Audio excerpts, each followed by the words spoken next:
Welcome back to Massage Health Services. My name is Anthony and I'll be your host.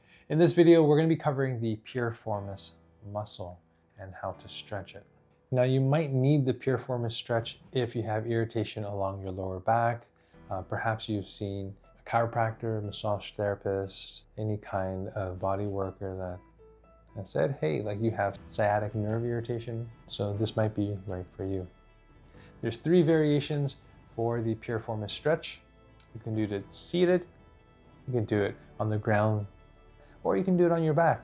The variations from seated into pigeon pose into the figure 4 are progressively a little bit more deeper. I recommend if you're starting and kind of trying to understand your piriformis, then maybe start in the seated position, get a good feel for what it's like there, and progress towards the figure 4. In the seated variation, you just need to be sitting down in any kind of chair. What you need to do is cross one leg over the other so that the ankle is past your knee. Now, if you have the clearance to have the bottom leg create a 90-degree angle, then that's great. You'll want to do the same thing with your top knee as well. After you find that you can frame yourself nicely, just pull yourself forward. I like to lean forward slightly so that my chest is kind of reaching for the floor. From here, just breathe and let go. As your breathing settles, you'll find that the stretch settles as well, and that lets you know, hey, I can proceed to lean forward a little bit more. Piriformis stretch number 2.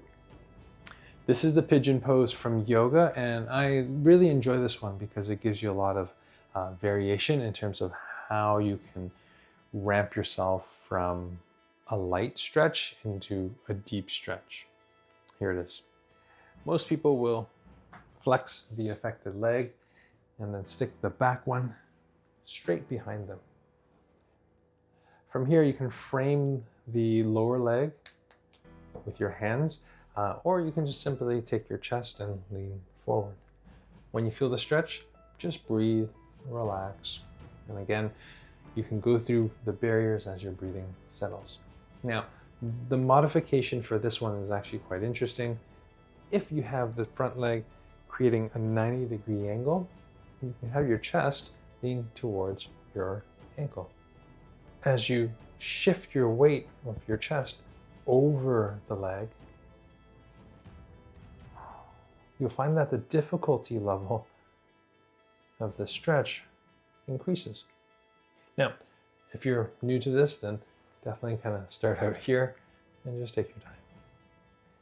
Don't expect that the stretch will get better that fast.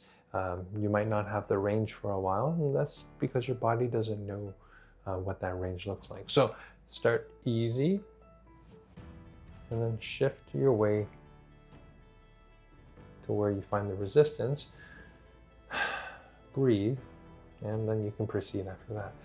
If you really like a challenge, frame your elbows down or together so that you can really control that weight shift over eventually the knee. For some of you, shifting the other way might feel a little tighter, and that's okay too. Just find or play so that you understand where to start, where to finish as it gets a little more difficult. Piriformis stretch number 3.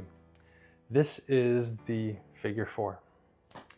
To do this one, you just have to lay back, feet flat on the ground, and then you're going to take your top leg or affected leg and cross it over.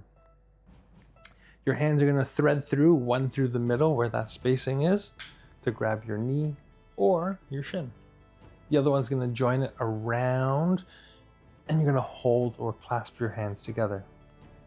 I like to flare that bottom foot up a little bit and then pull the knee towards my chest. This first pull is going to be very gradual as your breathing settles. And I find that this one's the deepest of the 3 in terms of control. And what's nice about this is as you progress, you can either stick your leg up and pull from underneath at your hamstrings, or just stay over the leg as you reach further through to pull the shin and knee inwards.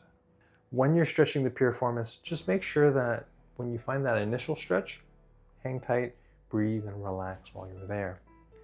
As the breathing settles, then push through to the next barrier. Let the breathing settle once again. Relax and progress. And you'll find that daily you're going to get the piriformis muscle, which sits in the acetabulum, or the circle or spacing of your hip, where the nerve, the artery, and vein all exist. You're going to get all those units to floss away from each other and have some independence.